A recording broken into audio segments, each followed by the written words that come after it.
Now, I have now hit the record button, so this public meeting will be recorded. So please just remember to be respectful and cordial to the hosts as well as your fellow residents. This Can you evening. speak up, Drew? We're having a little trouble hearing you in the room. Yes, okay. Is this volume better in the meeting room? Yes.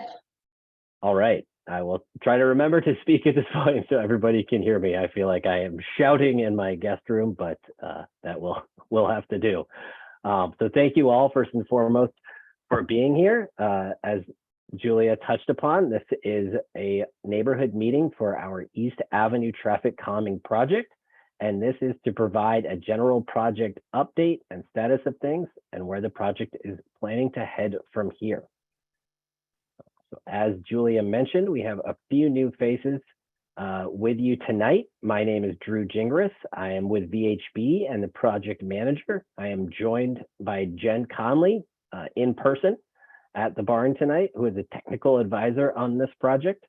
Also with us from the city of Burlington DPW is Julia Ursaki, as well as Laura Wheelock, who are there in person. And we also have Chapin Spencer joining us via the Zoom webinar.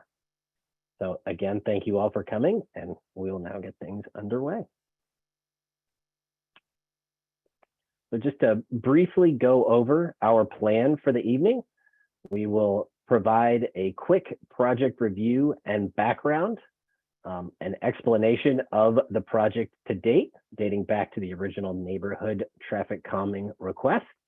We will then go into our detailed evaluation of the additional alternatives that were considered since our February neighborhood meeting. From there, we will provide the project team's recommendation for the project moving forward.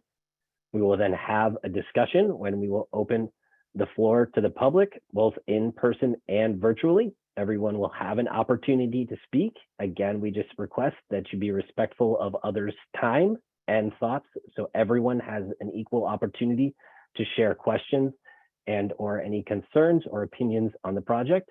And we will conclude with next steps for the project.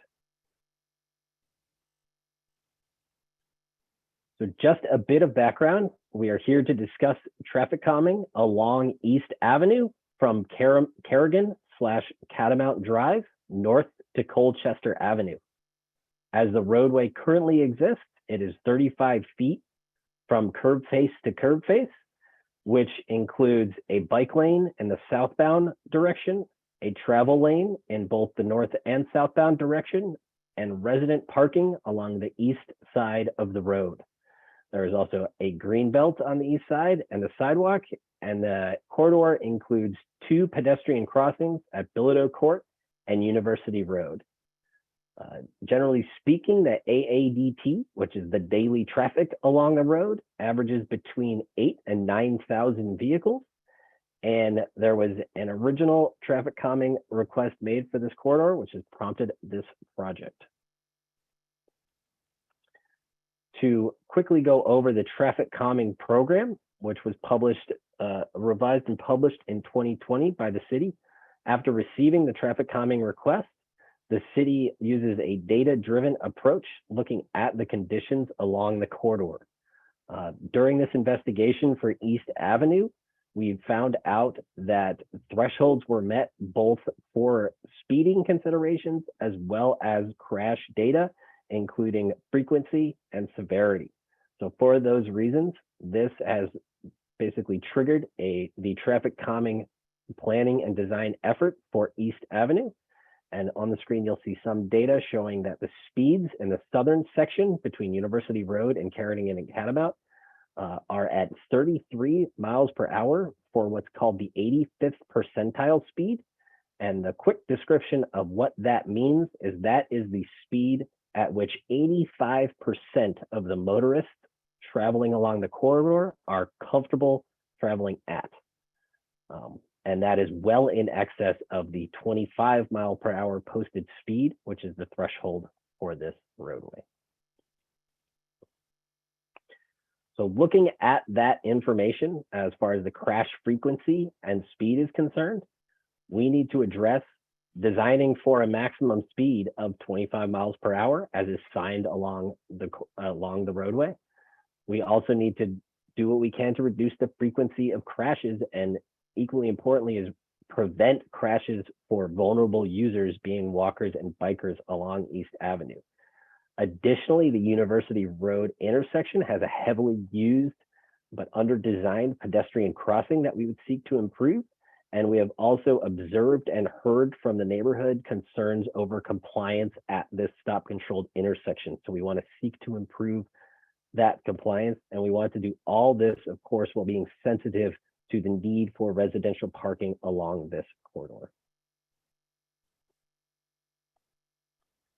So to recap the project to date, the original traffic calming request was made in 2017. From there, pedestrian crossing improvements were made at Bilodeau Court to the tune of the installation of an RRFB, which is a rectangular rapid flashing beacon. These were installed just last year at this location. From there, we got underway on the traffic calming planning and design project late last year and early this year, when we began developing concepts. Those concepts were then presented to the neighborhood in February at our first neighborhood meeting. From there, we had a public comment period where we heard more feedback, and then we continued the conversation with the public, ultimately landing on the need to evaluate additional alternatives in the north end of the project area between University Road and Colchester Avenue. And we have arrived at today with our second neighborhood meeting. Excuse me. What we heard and what we did.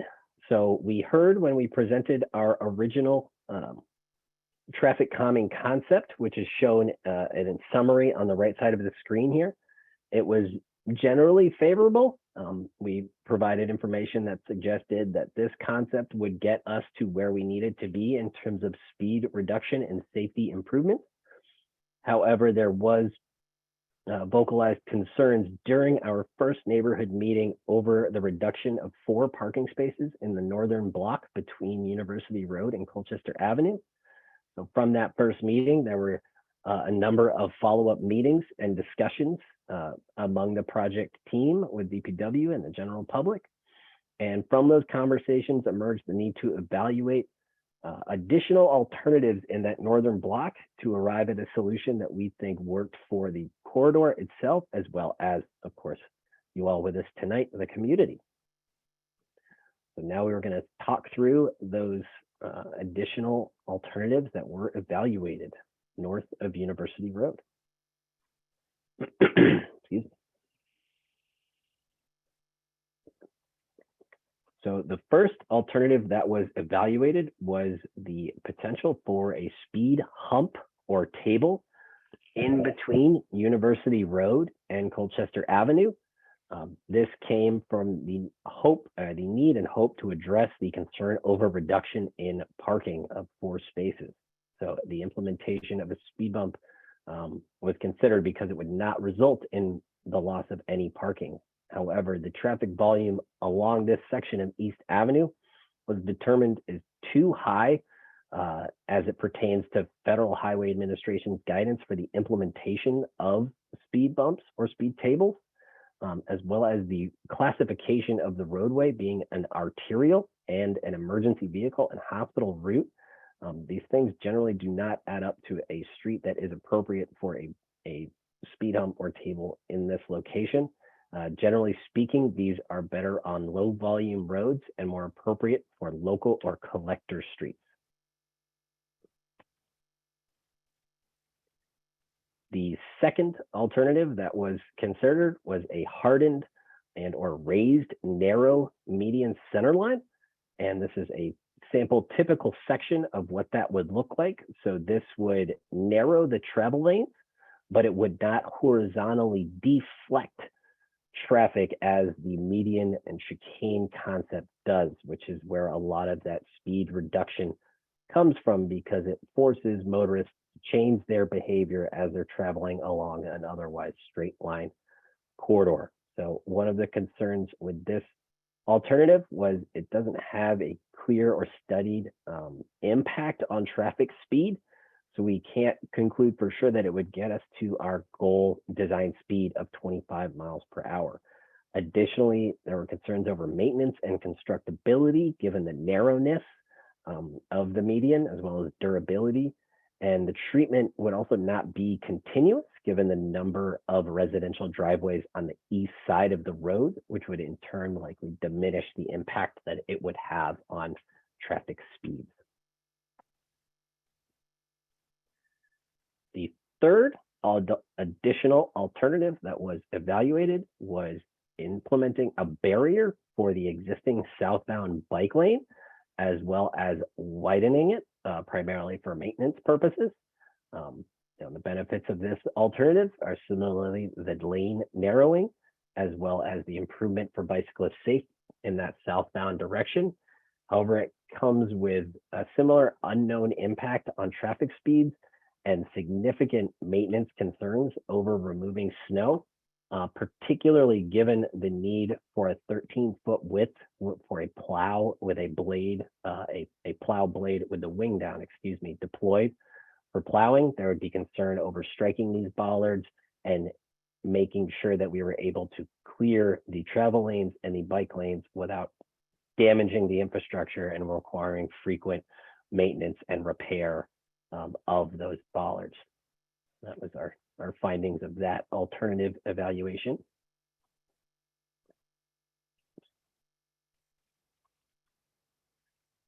And additional alternative number 4, which was evaluated, was a phased approach to our traffic calming project along East Avenue.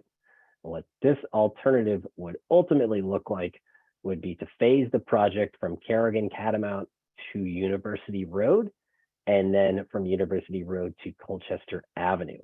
And what this would entail would be the construction of the improvements from Kerrigan and Catamount to University, followed by data collection and analysis. And then the northern end would become its own separate traffic calming request for which improvements would be determined based on findings from the southern end of the corridor.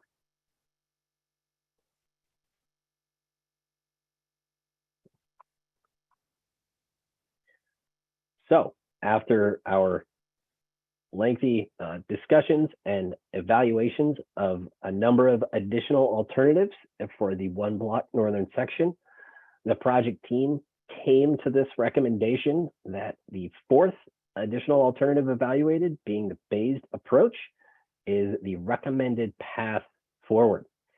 So again, just to summarize, this would include the improvements summarized here to be constructed in the spring of next year, with design happening this winter. And these would include, once more, the median chicane treatments at 3 locations along the corridor, the design and construction of a raised pedestrian crossing at the Bilodeau Court location, and stop compliance improvements at University Road.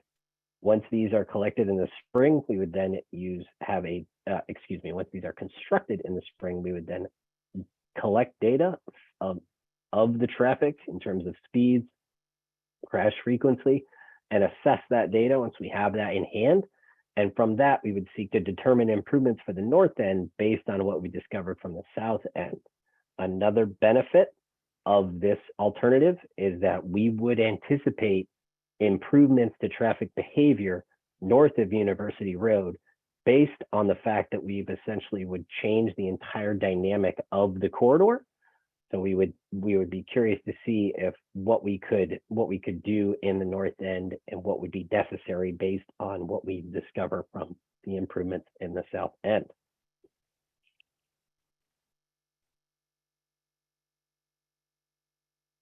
So I realized that was a lot of information discussed at once. So we are now going to move to our discussion period. What this means for virtual attendees is that one of my co-hosts is going to elevate you from the position of attendee to panelist. As this happens, you will get a dialog box that pops up, and we ask that you accept this dialog box, accept this elevation and status, as this will allow you to unmute yourself. Please only unmute yourself when you are called upon. We will use the raised hand approach, both in person and virtually. I'm going to wait for my colleagues to come off of mute in person, and we will hopefully determine which group we're going to step through first. But we think it might make sense to go through our virtual attendees questions. So please raise your hand, and you will then be called upon. When that happens, you will come off of mute and provide thoughts or comments or questions on the project, and we will answer them in the order in which they are received. Sure, would you mind just stopping your screen share so we can all see each other a little better online?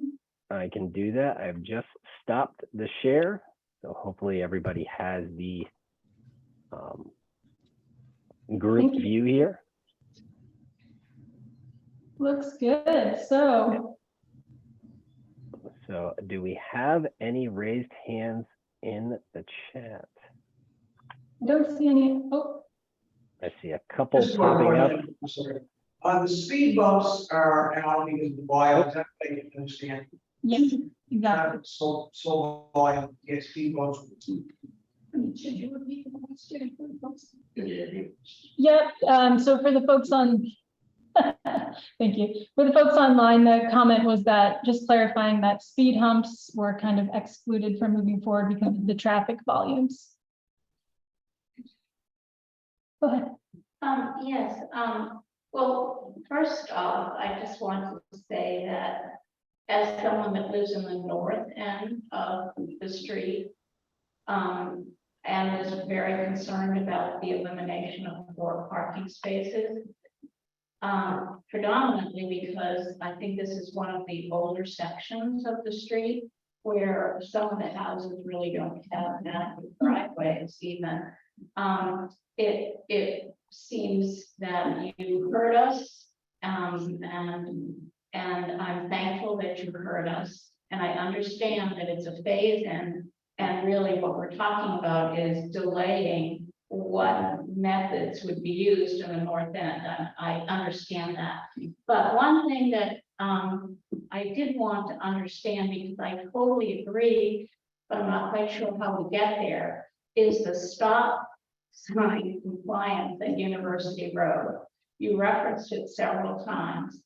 And the only time that people paid attention to that was when there was either an officer from the University of Vermont that sat in the road out of the visibility of the traffic on East Avenue, or a Burlington police officer who would enforce violations.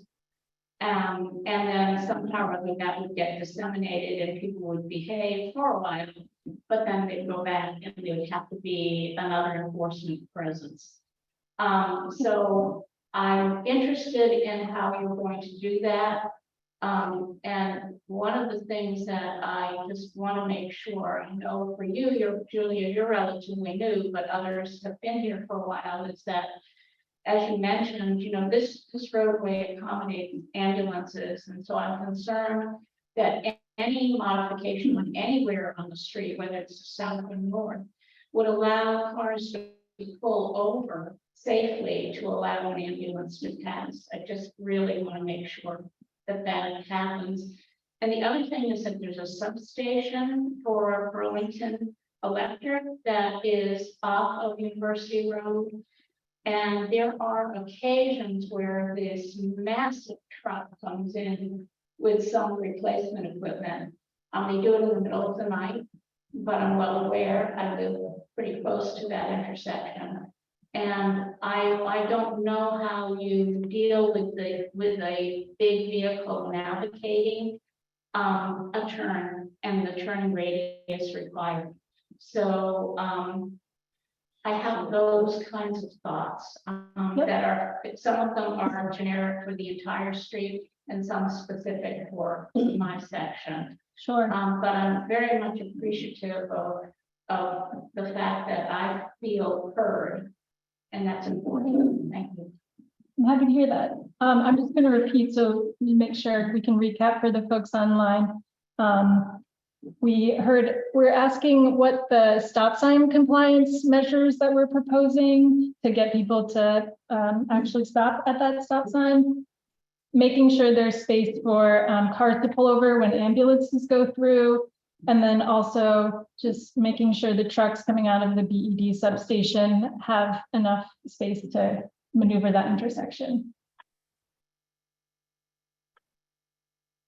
Right. So, yep. As far as the stop compliance goes, similar with speed limit compliance, we can implement what are proven countermeasures to counteract bad motorist behavior. We obviously cannot guarantee that it is going to be met with 100% compliance, but we would seek to, one of the best things we can do for stop sign compliance is to slow down motorists.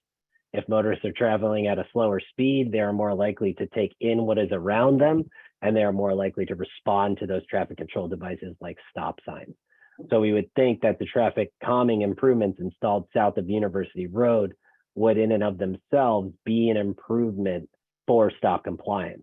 Additionally, such as for that southbound approach, we would seek to, we've heard visibility concerns over that stop sign location, so we would seek to make that condition more apparent. There are a number of ways we can do that. We can install advanced warning signing. We can install advanced pavement markings. We can install bigger stop signs. We can install flashing beacons atop the stop signs. We can clear vegetation so the sight lines are clearer. There are a number of high impact, low cost countermeasures that we can implement and evaluate. And the beauty of those is that if we're still, when we do this data collection and analysis that we're planning to do, we can see the effectiveness of those and come back with a counter plan if they're not proving as effective as we would want them to be. As far as the ambulance clearance goes, we do not anticipate any detriment to their access or motor vehicles' ability to pull out of their way. The current cross section of East Avenue is narrower than some of the areas that we would have with these medians, because in the location of these medians and chicanes, they're extremely short. So we don't anticipate there being any negative impact in the areas of those to ambulance travel or vehicular maneuverability to clear out of the way for ambulance throughput, where we would still have plenty of clear center line clear width for ambulances to traverse the corridor. As far as the large vehicle turns, I'm not sure if there is maybe Julia or Laura might be able to help me out here with this one. I'm not sure if there is a designated truck route or access to that substation, but geometrically at the access point along East Avenue and University Road, we would not be modifying that intersection. So this project would not impact existing accessibility from our project area to that site. Let's do one more question from the room and then we can take a few online. Somebody, do you want Great, thanks. I'm Mr. Cook, I live on East Avenue. First of all, I want to thank DPW for the flashing beacon at the top of the court. It's used a lot, and I think it radically improves safety, except for the problem of compliance. That there are quite a few people who just blast through the flashing lights. So that it seems like that's a citywide issue, I would guess. If there's something the city can do to educate people more, that would be really helpful. And related to that, I'm wondering if you've considered a rapid beacon at the intersection of University Road, because motorists are looking for other vehicles, and who's going to turn next to the stop sign, but I don't think we're really looking for pedestrians. So increasing the visibility of that pedestrian crossing is really important. And related to that, if you're considering something like flashing lights on the stop sign, really encourage you to check with the neighbors, because if I lived in front of that, I would not want a flashing light all night long. I think there are other things that we do that would be less obtrusive to the community. Let's see. So I'm wondering if you've considered any real low-tech things, like in Chicago, they do pavement markers that slow people down because they have, lines on the road and they change the distance between them. I think probably Chapin and others probably know what I'm talking about. But that kind of thing is low tech, low cost, not so effective in the winter because you can't see the roadway, but it might be something that could help a bit.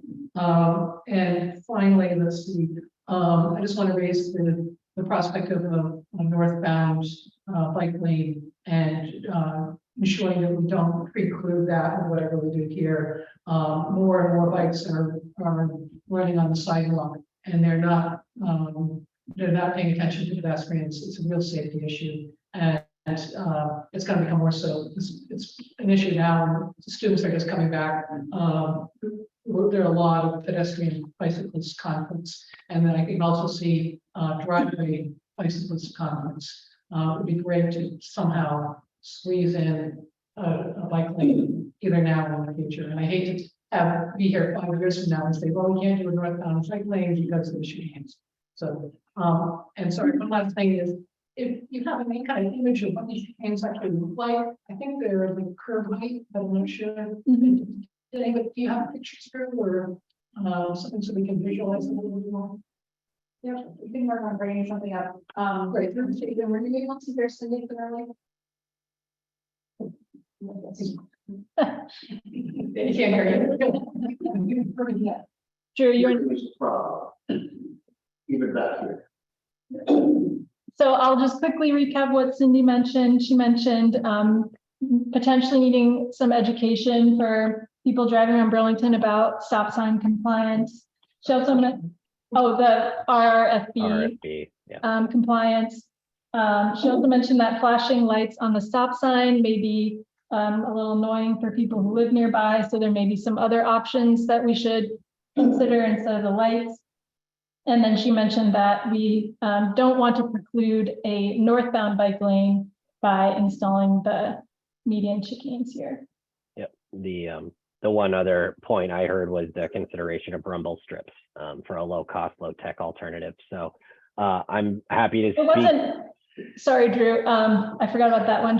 She mentioned just the pavement markings that get like progressively further or closer together. So they kind of a lower cost measure that would slow people down. But she also mentioned during the winter, they wouldn't be visible. So there's a challenge there too. Right. Yeah. But they're used in Chicago. Yeah. So I can speak to those things. And was it, I would also just ask, and I believe Julia, you mentioned it was Cindy that said that it'd be great to have everybody just introduce themselves or have Julia reintroduce you when we go through your comments. I think we will be considering improvements to the pedestrian crossing at University Road. I don't think anything there is off the table yet. The one thing I'll speak to with rumble strips, Cindy, you cited an inconvenience to residents for the flashing beacon. I would cite the potential for a similar inconvenience to residents with rumble strips. They are extremely noisy and they are, as you noted in winter with plows, given how they are installed perpendicular to the roadway, there would be some concern about the need to constantly replace, as well as the noise might disrupt the residents, as you cited, pertaining to the flashing beacon. That would be one note there, but I think it's something we would consider. Those are actually in the traffic calming manual as well. And they are noted via the FHWA traffic calming guidance to have an average speed reduction of 1 to 2 miles per hour. So I think that could be reasonable. I think the biggest concern there would be the noise. The northbound bike lane, I am an avid cyclist. I am a bike advocate. I am a bike designer. I would say the one way that could happen, understanding the sensitivity to residential parking, we would need to widen the whole roadway to get that bike lane in there. The lanes are currently at their preferred width. That we can only potentially narrow the travel lanes 2 feet, but that would result in an additional 2 feet, and we would need a minimum of 5 to install an acceptable bike lane in the northbound direction. the obvious thing we could reallocate would be the parking. However, we know, given the sensitivity to that from the first public meeting, that that is likely not a viable solution to reallocate parking as a northbound bike lane. That is I think what I would give for an answer there. Okay. We have one more in the room question. All right. I heard no discussion of what to my mind would be a very simple solution, which would be parking on both sides of the street for the length of the street. That's why people were navigating a street that was more crowded visually. They would naturally drive slower. And that would cost only paint. It would have benefits to the people living on the street. And I haven't heard much talk of that as a viable option. And what was your name? Peter Hayden. Okay, thank you. So Peter asked, what about adding parking on both sides of the street to help slow cars down? And I think It's natural, would be natural, when you drive down the road, when you're turning on both sides, you naturally instinctively go slower. mhm. And it's no cost except for paint. I'll just jump in here. I think the road does not have 8 feet on that side to accommodate parking. So it would be quite a big cost to actually move the curb and widen the The road. traffic lanes are not, are wider if you had traffic lanes at 9 feet. Which I is, don't- which is part of this, which is part of the town's designation of street widths. Then there'd be more than enough. Since it's an arterial road and there's trucks and ambulances and lots of cars that need access, you can't go down to 9 feet on East Ave for the travel lanes. But, and then that What is the bid? 11. On an arterial, 11 feet is the minimum in the city. And I'll just also mention that would obviously get rid of the northbound bike lane too, which is not something that we've heard support for. So, thank you. If you don't mind, can we go to some of the. That's what I thought you were doing, that's why. Okay, so we'll come back Yes. to some interim questions. And I think I saw John Kane's hand up first, if you want to unmute yourself and There we go. Can you hear me? We can hear you, John. Good. I wondered if anybody's given consideration to the idea of some high-tech enforcement to the traffic problems, i.e. using radar units that would enhance or trigger cameras that would take pictures that could generate traffic tickets for speeding or running stop signs with hefty fines. With signs on each end of the street saying it's free to use this street unless you go over 25, and then it's going to cost you $100. Kind of like they did in Shelburne with the funny signs. at the Chapin, stop we signs. are asking if you have. Anyway, any just on throwing that. that out there. I do appreciate the satirical signs at that the stop signs in Shelburne, but yeah, I might defer the question of consideration to high-tech radar enforcement to city staff. I believe I heard Julia call out for Chapin. It's certainly something we can explore. I'm not sure where state statute exists in terms of allowing such enforcement, but you know, it's interesting that people are inquiring about this. There's going to be those on one side who see it as Big Brother, or those on the other side who see it as low-cost enforcement. So we really haven't had a recent conversation at the policy level. The council has a subcommittee called the Transportation, Energy, and Utilities Committee. It would be a good place to have that conversation. And I don't know if any staff members understand and know more about state statute as it relates to automated enforcement. It is unfortunately not an area of expertise for me, but it's something we can certainly look into as we continue developing the project. Thank you. Yes, and thank you, John. Did we want to stay online and go next to Janice Park? Janice, I'm going to ask you to unmute. Oh, you've already done it. I have two questions. I know you said that there would be a raised crosswalk at Billadu Court, roughly around Billadu Court. How high would it be raised? Generally, when a crossing is raised, it's raised to the existing curb height. We'll obviously do a contextually an appropriateness assessment to see if that makes sense for this corridor. But generally speaking, it will be raised to match the existing curb height such that it is a level crossing for pedestrians utilizing it. Would that function kind of like a speed hump? It would in turn, yes, function like more of a speed table. Oh, okay. And my other question was, I don't know how long ago the brick parts were put in the middle of the roadway. And I wondered, what was the purpose of those? Was that for traffic calming as well, and did it work? I bet one Laura Wheelock knows the answer to both of those questions. I see her in motion. Yeah, I only heard the part about the existing traffic calming. I don't have a record when it was last installed. But it is something that was early traffic calming implementation in the city as an idea of a way to provide the median barrier and awareness that you are in a neighborhood and not just on an arterial road. This practice was used over on Home Ave. It's been used on Mansfield. Here's another place, and I'm forgetting the streets, but they were all installed around the same time. And but you have really no way of knowing how effective it's been?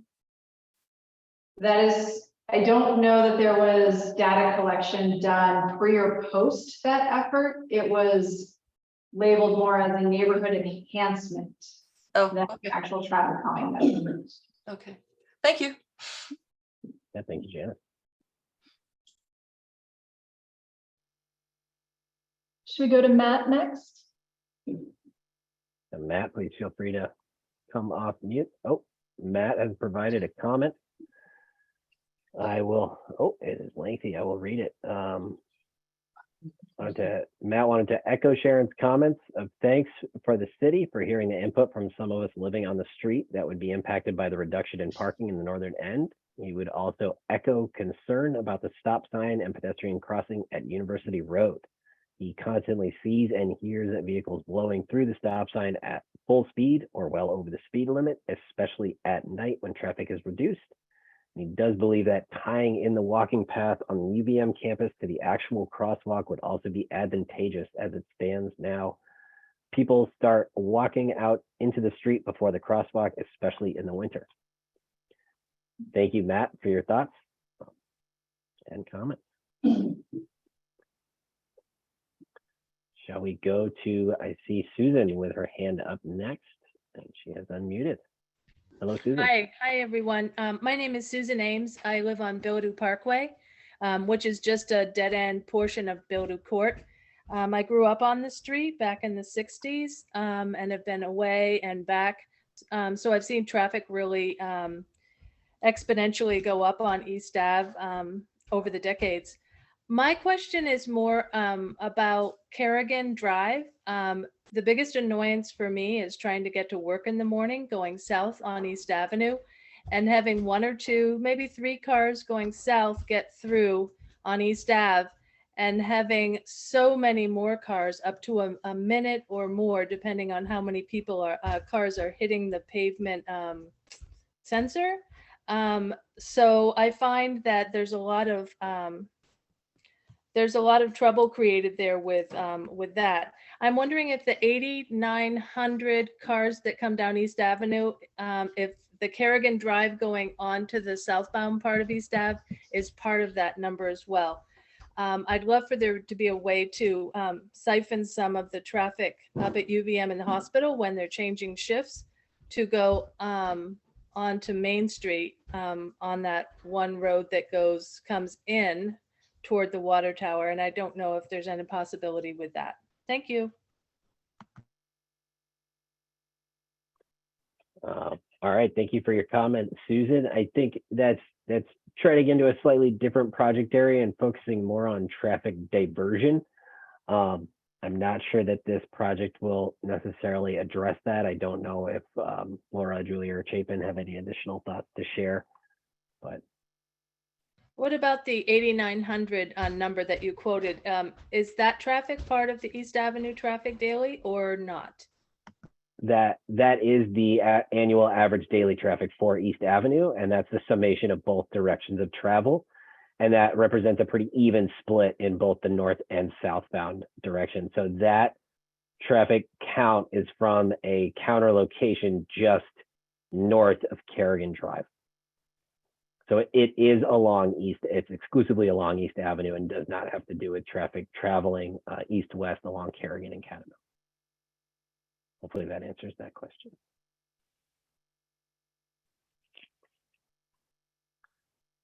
All right, we have one more hand up. Jean Hopkins, please feel free to come off mute and ask your question. Yes, I'm concerned about the raised crosswalk at Billadu Court that's being considered. I live just south of that crosswalk at co-housing, and you cross at least 3 times a week to go up to the hospital to get the bus up there. And I'm thinking a raised crosswalk there, isn't that going to be slippery in the wintertime for pedestrians? And if I try to cross it at night, will I fall off of it? Or is it a trip hazard? Or I just can't imagine it. No, I can absolutely provide more context there, Jean. So it's basically taking the existing width of the crossing of the marked crosswalks that's there and raising it up so that we don't have to ramp down at the sidewalk to the crossing. So the width of the crossing would be exactly the width of the existing crosswalk. And from that, it would then have tapered ramps down to the roadway. So you wouldn't necessarily be crossing anywhere near those ramps, but those would be at a cross slope such that it would not be a falling hazard as you are traversing the crosswalk. So if you just stay in the crosswalk as you currently do, you wouldn't even notice a difference. It would actually be less of any sort of trip hazard than's currently out there because there's no change from sidewalk to crossing to other side of the street sidewalk. But how is it going to be cleared in the wintertime? Yeah. So Laura Wheelock with Public Works.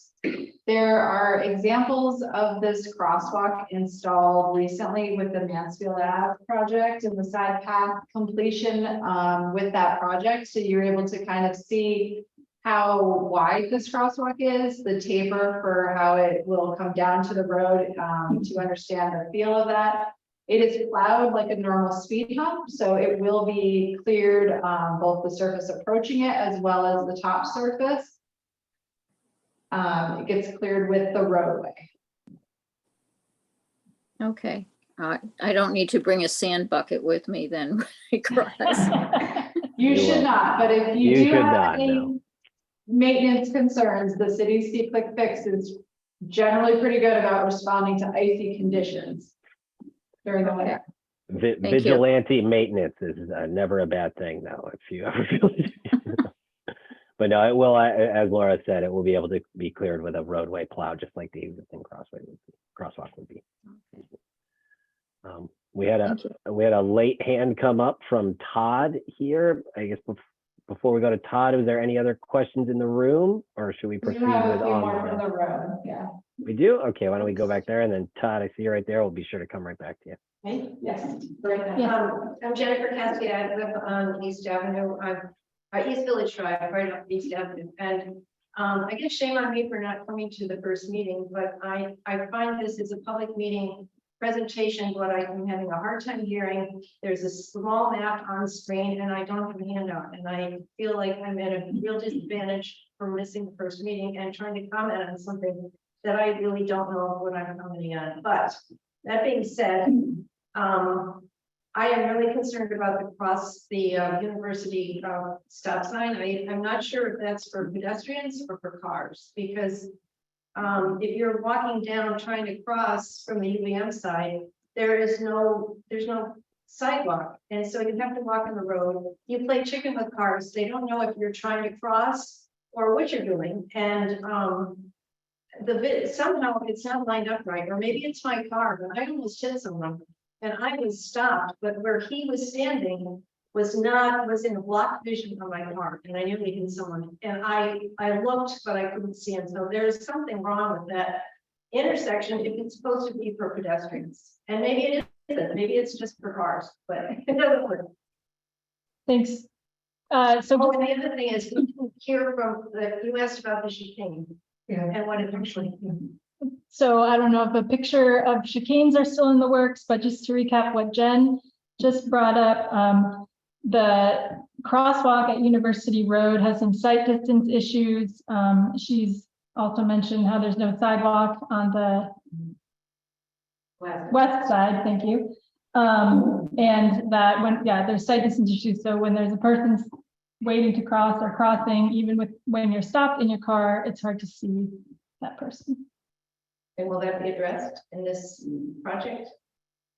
I think the stop sign compliance components are definitely. We can also look at the location of the stop bar. That's something we can do sooner rather than later if it's really in the wrong location for that potential crossing. That's something we would want to fix more immediately. As it relates to the path on the other side, we've heard from the medical center that they don't want to support that as a path to allow employees to cross at that location, that they are supporting that at the Village location, which is the reason why it is a little ambiguous. About residents.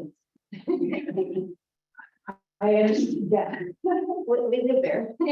Yeah, there's other parking in Kentucky Field, so people are going to cross there. Whatever the medical center wants to do, people cross there all the time. Yeah. Well, and the hill up at the Living Court is not a sanctioned walkway either, so really. Yeah.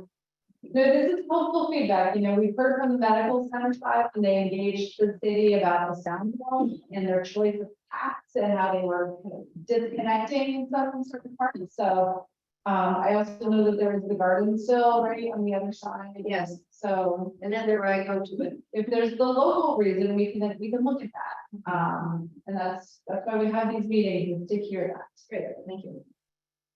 And I'm sorry I'm shouting, so we can hear you. And I see Chapin has come on to provide some more context potentially. I was just going to say that, Laura, it's a little hard to hear you when you're facing away from the camera and the mic. So turning towards us would be helpful.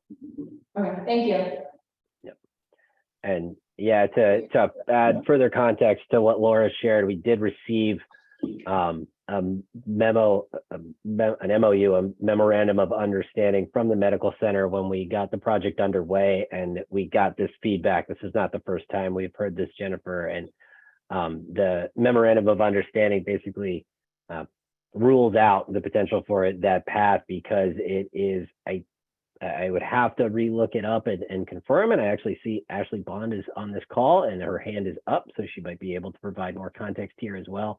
But the memo of understanding kind of quantifies that general area as a recreational facility for winter recreation, and it is a popular sledding hill for the community. And that is, I understand, the basis for the lack of a path across it, as it would interfere with that, or it would be in violation of that MOU. I see your hand in the back. Does Ashley want to speak to that item first before we read it? Yeah, I see Ashley has come off of mute, please. Yes, hi, it's Ashley Bond with UVM Medical Center. I just want to clarify, and there is a memorandum of understanding with the city of Burlington about the sledding hill and the community garden. So there's no plan for the University of Vermont Medical Center to formalize a sidewalk for that path, though we do not have any objections to the city putting a sidewalk on the west side of East Avenue to connect with the corner at Colchester Avenue. All right, thank you, Ashley. Thanks, Ashley. Go ahead. I did want to reiterate what this lady says. For some reason, when all the people are talking, we hear clearly except for the main guy. It's very difficult to hear him, and there isn't anything for us to look at. And even my glasses on, I'm not reading what you're printing up there, so I really don't know what the solution, what you guys are even proposing as solutions other than the raised crosswalks. I have clueless. Yep, so what we can do for our in the room folks is we do have Jen who works with Drew, who's presenting. We could go through our map on the wall. Thank you. To be able to give a more clear picture and answer Awesome. those types of details. Thank you. We agree with this. Was that our first meeting choice? And that was not allowing meetings to end and all of the city meeting rooms that have there's another sort of all for you already tonight. So it's creative. Everybody. Yep. So I have two things. One is I want to. Oh, sorry, before we move on from that, Julia, can you just communicate what the resident said for those of us online who weren't Yes. able to hear it? Thank you. Yes, sorry. So she just mentioned that, Drew, it's just particularly hard for us to hear you. We can hear others, but it's hard for us to hear you. And the folks here in person are feeling like they didn't necessarily get the full presentation because, after this, we're going to talk through our printed out PDF with the people here in person. The one that we Okay. linked to earlier. Yep. Okay. So I have two things. One is I want to fully support John Kane's suggestion about automated enforcement. As people who've been around for a while, may recall 3 or 4 years ago, the residents got the Burlington police to spend a day patrolling East Avenue, and they were ticketing as fast as they could ticket all day long. He said they'd write a ticket and they'd pull over another car just all day long. So whatever the cost of those things, it would pay for itself immediately, and it would be a long-term solution, especially at night, which is one of the biggest problem times. It's the middle of the night. People come over and 55. So that's one piece. The other piece is, please, before we have another meeting, make some significant changes. We really should have had these materials in advance. I don't know why there was a rush to have this meeting with this vortex of repeating things all the time. It's very cumbersome. People aren't getting the information they need, and so we're not able to comment in ways that we ought to. So this is the 21st century. Let's use 21st century technology. Have a microphone so that in the room so people can be heard. Have graphics online so those of us in the room will get to look at the maps. People online will not, and that's not. This is low marks for just getting out information. And please try to do better. I'll just mention the people online do have access to the same PDF. And the presentation, they're saying it up close. I just wanted to respond to the automated speed enforcement thing. We have done, VHB was hired by V-Trans to investigate automated speed enforcement as something for Vermont to consider. And we provided a report in conjunction with V-Trans to the legislature on it. It is currently not allowed in Vermont.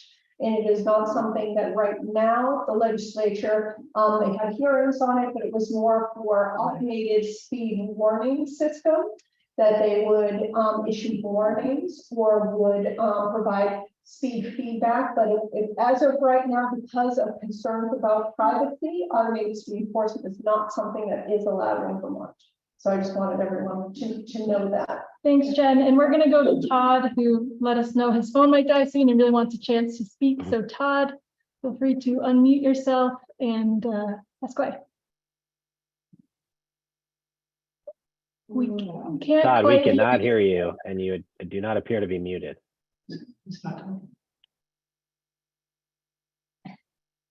I can't hear him. I don't know about others.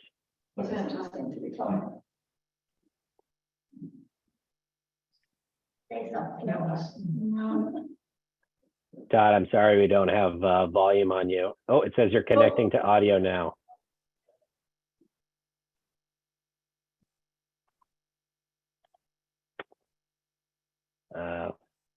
Can you speak again, Todd? We can't hear you. I'm sorry. I don't know if you'd like to type your question and we can address it.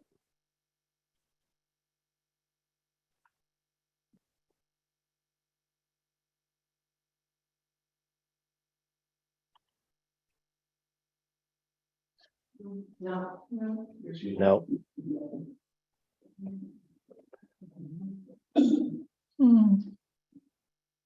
Unfortunately, I'm not sure what's happening here, Todd. I apologize. If you type your question, though, we can attempt to answer it, or your comment, and we can attempt to respond to it, and that way it is on the record.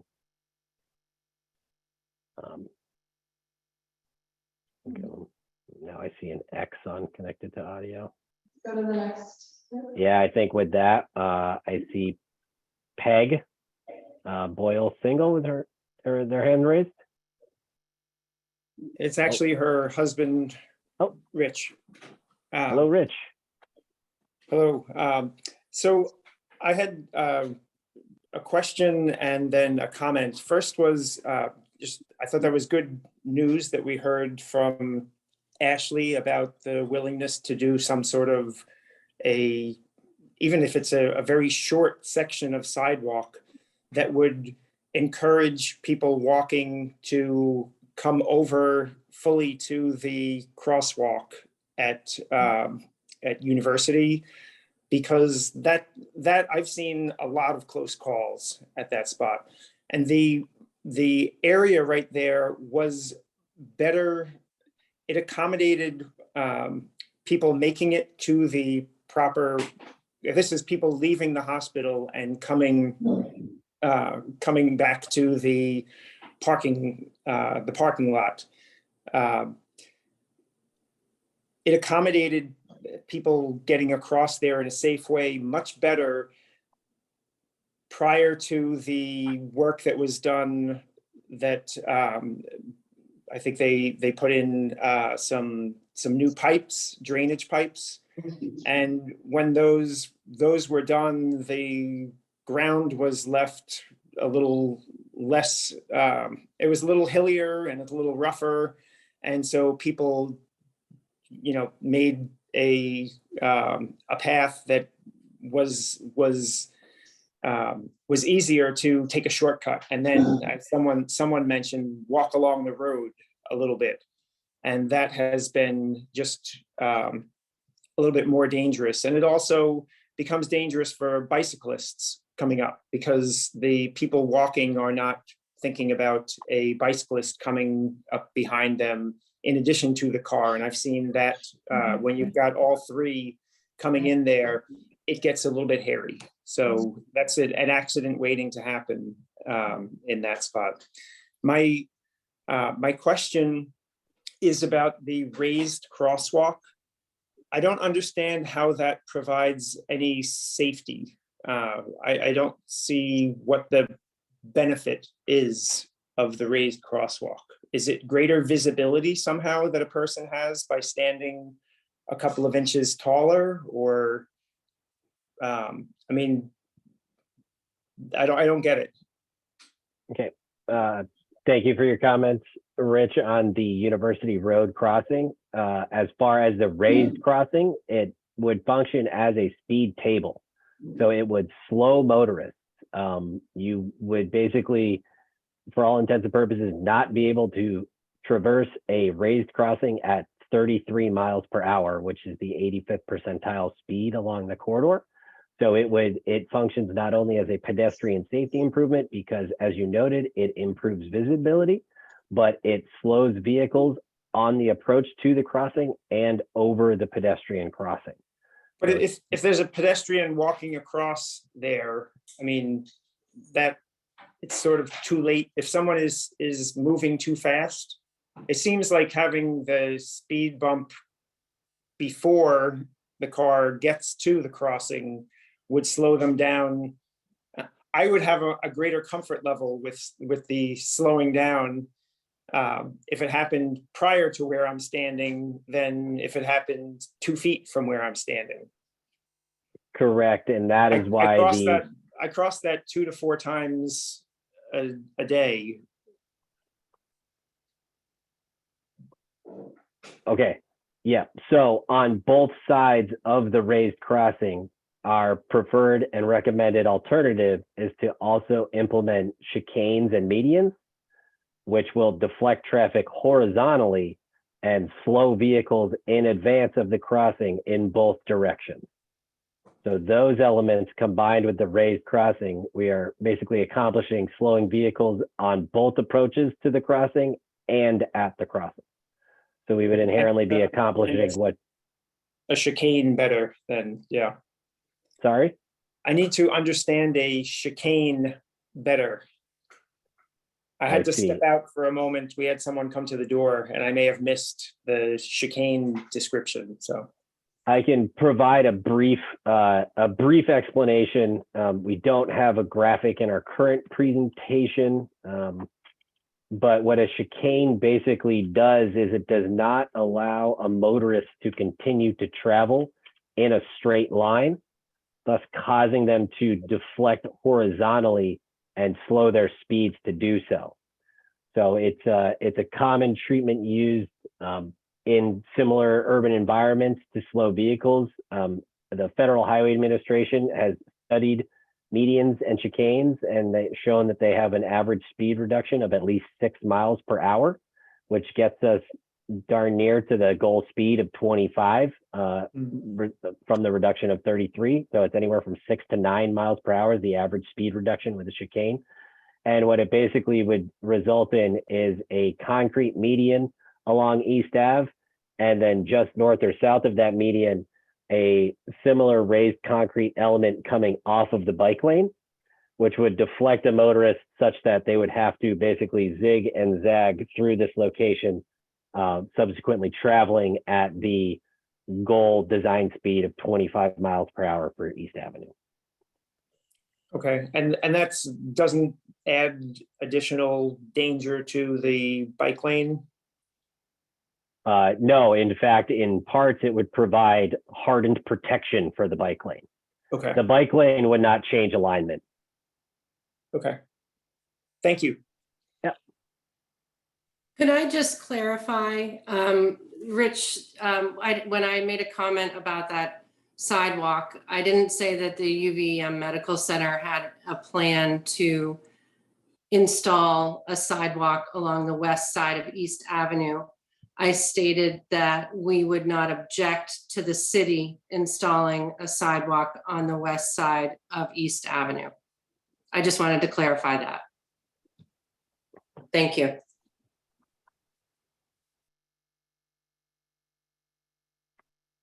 All right, I think we're gonna try Todd once more. I got a message saying he might have recalled in.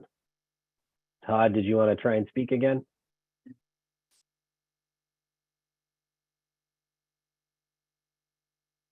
Todd, can you hear me?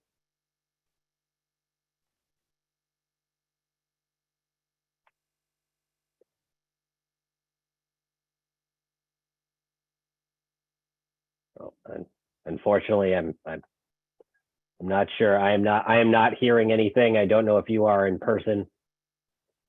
Yeah. So if you're on the phone, Todd, you have to hit *9 to unmute yourself to be able to speak. So if you're in a call, Todd, and hit *9, you may be able to unmute yourself that way. It appears as though he is still joining us by video, but we will see. So Todd, you have our permission to speak up if the opportunity presents itself for you. Otherwise, we're going to go to the next raised hand, which I see here as Cyril Flash. Please feel free to unmute and speak.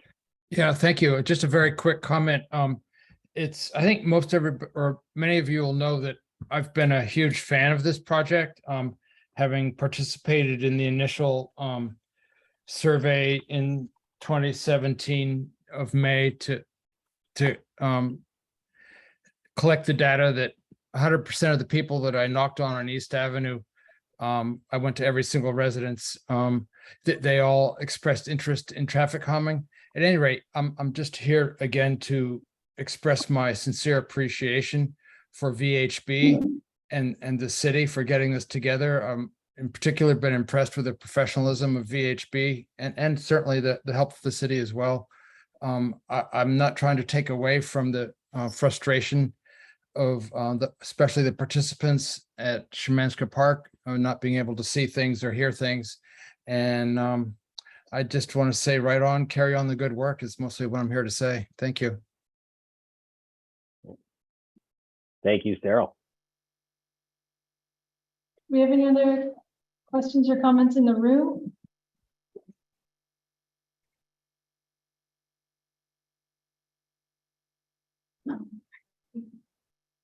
I just wanted to,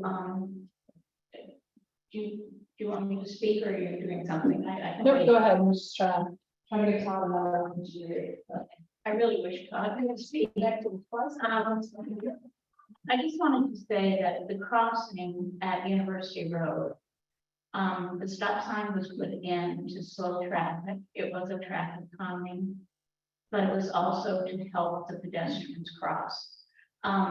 And I worked at the hospital. I live on East Avenue when I was a city councilor, and I went to UVM. Here I am, on that squirrel into one. And the people that cross there, UVM sent the parking more than they do now. The hospital used it more than they do now, but they did use it, and a lot of employees park there and walk across. There still is, I know Ashley, I know her, says that is left now. But I still see, because I live and I have a garden right on the hospital property. I see a lot of pedestrian activity, but it's not only for the neighborhood and it's not only for the people accessing parking. It also, when we are lucky enough to have a baseball team and a baseball field, and when there are games in the evening, people come from other sections and they cross there and that roadway and go up into on the hospital property and back into, I don't know, maybe they go down College Street. I really don't know where they're going, but there's more activity there that needs to be captured. And sometimes it's seasonal, but it is a very active pedestrian crossing. And so I've heard people mention line of sight, you know, and problems. And I heard Laura say that some of those could be looked at more like right away rather than being delayed. And I would certainly recommend that that is one of the takeaways from tonight. Anything to enhance. The hospital has been very clear that they put signs saying this is not a maintained path. It's a footpath. I used it. I lived across the street from my little body right across there and walked to work every single day that I worked there. I worked there for 50 years. So that path is worn with Sharon. But I just, I know a lot of people use that path and even some bicyclists use it. So I think that that crossing is important. And we really do want to make it as safe as possible and not misleading. One of the things that I've heard, and I don't know if the consultants, one of the takeaways is, you know, and I'm not suggesting anything big in scope, but there's a fire hydrant and that there's no landing where you can wait safely, especially in the winter, if you're waiting to cross without pushing yourself out into the street and some snowbanks. So I think that Ashley, I know you're there, and I'm not looking to cost the hospital money, but especially not now. But I think something should be done about a little waiting spot there, just to make on that side of the street, and then to make that a better crossing. And so I'm looking for a small scale, small in scope, but important remedies for this part of the street. Thank you. So for the online audience, Sharon's making the point that even if there isn't a real path or real sidewalk on that west side, that there is the need for some kind of landing, something to address the hydrant that's in the way, and other things. So Sharon, I want you to know we are very aware of that. We've been talking with the city about how to handle that intersection. Pedestrian accommodation is a complicated matter because you cannot have a facility that crosses people to nowhere, and you also have to consider ADA requirements. And so it isn't as simple as if there isn't a connection, we have to figure out what to do. And so, but it is something the city is very aware that it's a concern and will continue to evaluate. It's awkward because it's a destination to nowhere, but it really is a destination to somewhere. Yes, okay, thank you. All right. Thank you, Sharon. I received word from Todd that he might be reconnected to audio. So Todd, did you want to try and speak up once more?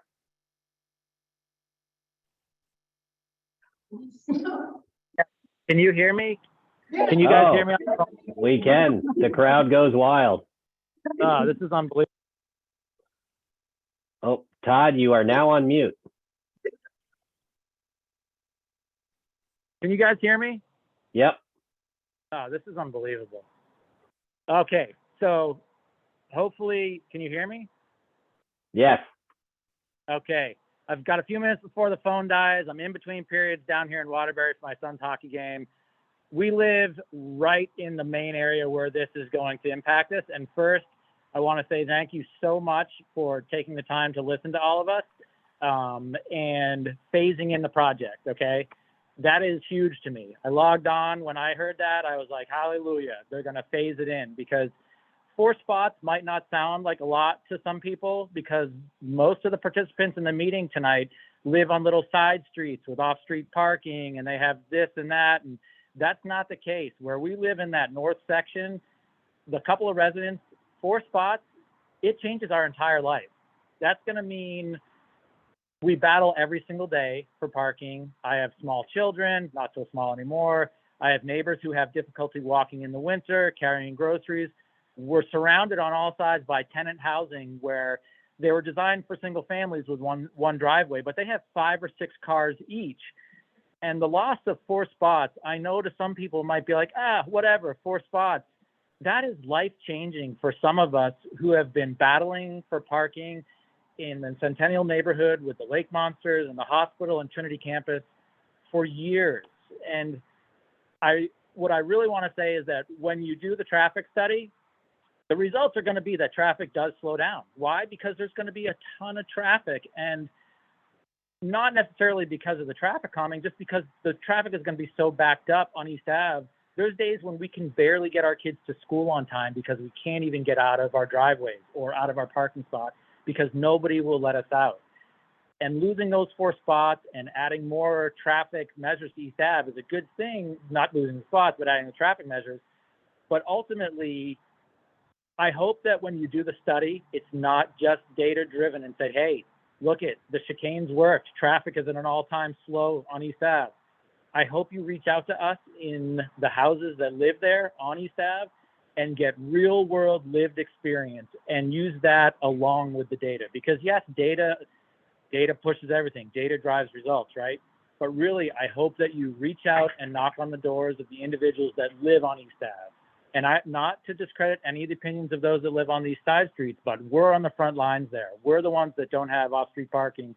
We're the ones that don't live on quiet little streets. So I'm begging you to please reach out and understand the human experience that we have, our lived experience, and don't just base it on data, because I can tell you that the data is going to be great. It's going to be traffic slows down, chicanes are working. Let's move forward. Let's slow it down even more.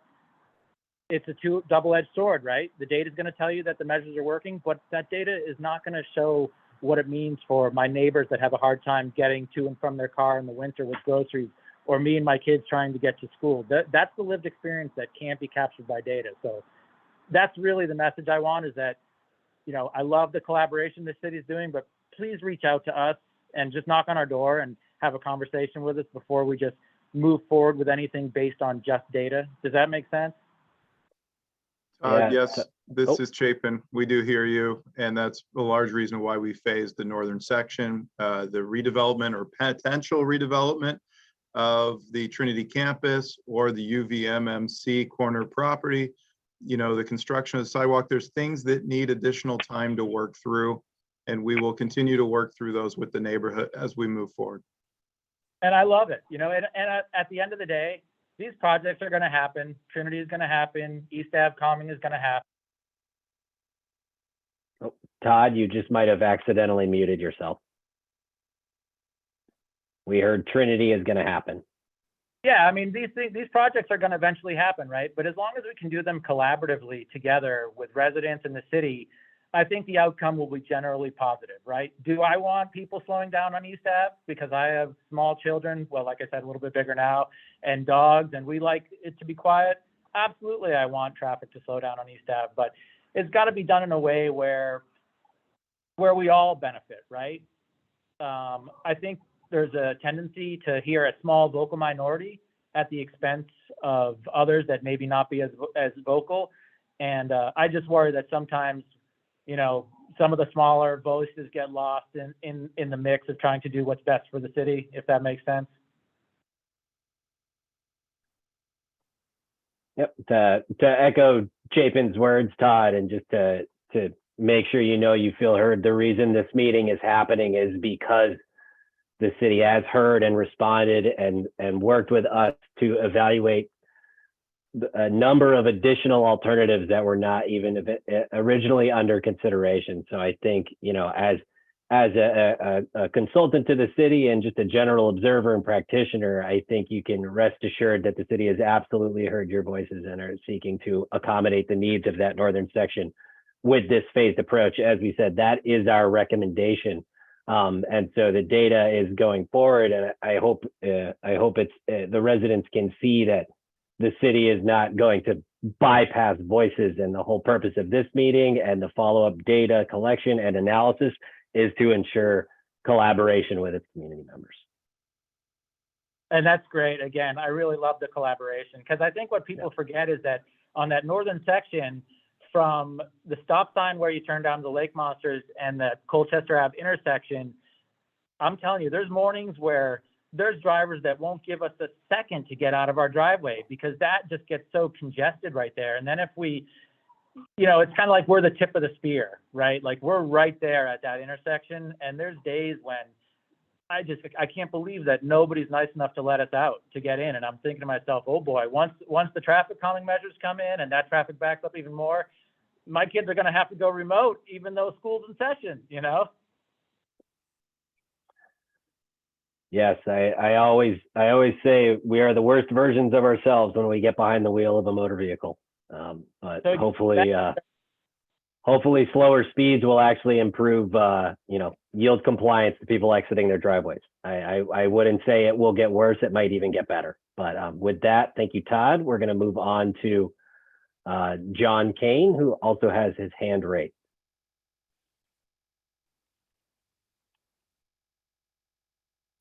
There we go. What would happen if we rethought the rules for yielding in such a fashion that anybody entering East Avenue from any of the side streets would have right of way? In other words, if I went to the top of Billadu Court where I live, I could stick my nose out and there's a right of way sign there that would make the person on East Avenue stop and let me out. I don't know if that's been thought of.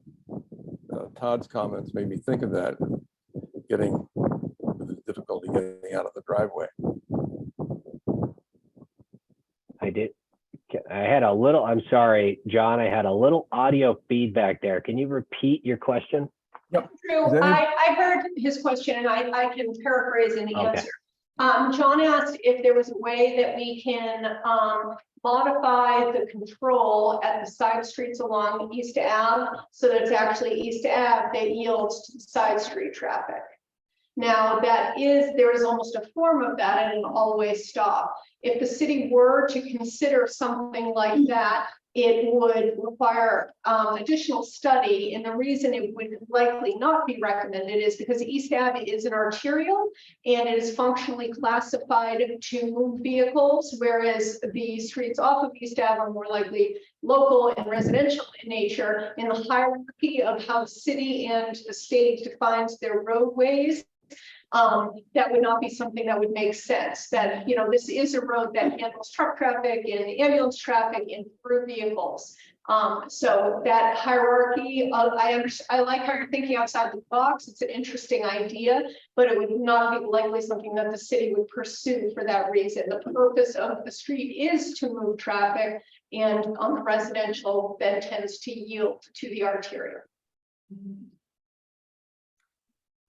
With that, I think Laura is going to share a picture because she did find an image of a chicane just to bring some clarity, after which I think we're going to be wrapping up the meeting. And we'll spend a little time with the folks here in the room talking about the image.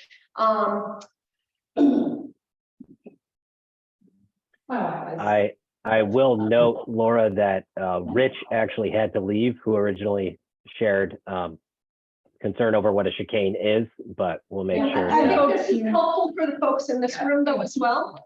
Yeah, oh, absolutely. Yeah, I'm happy to talk through it. So taking a look at the image on your screen, what you'll see, for example, the van that's coming towards us is not going to be traveling straight. They need to slow down and shift. When Drew uses the word deflection, some folks might not understand what that means to the driver, and it's basically a shift as you're driving, and that is what causes you to go a little slower. You're not just cruising along straight. And in this case, and the reason a chicane is effective is there are different islands or medians that are used, or raised islands, we'll call them. And what that does is it's not just in the middle, so it doesn't just slightly make you go around it. It is also on the edges, and what you get in that case is everyone is shifting more dramatically, and you're shifting in each direction. It isn't just one direction that shifts; both directions end up shifting. We do have a question about that here in the audience. Yes. First of all, thank you. This is really helpful. And if you could make that available to, I don't know, you can have it on the website. I think we can. So, and other images. Yep. And secondly, I love the idea of possibly having some vegetation in the chicanes. I'm hoping that's something that that is not something we've evaluated as of yet, but I'm happy that you can at least understand this as a traffic calming technique a little better, having looked at the image. Those big trucks. Unfortunately, we're a truck route. Yeah, of course. Because Grove Street, everyone had a stop station. Grove Street is on the truck route, and East Avenue became the truck route.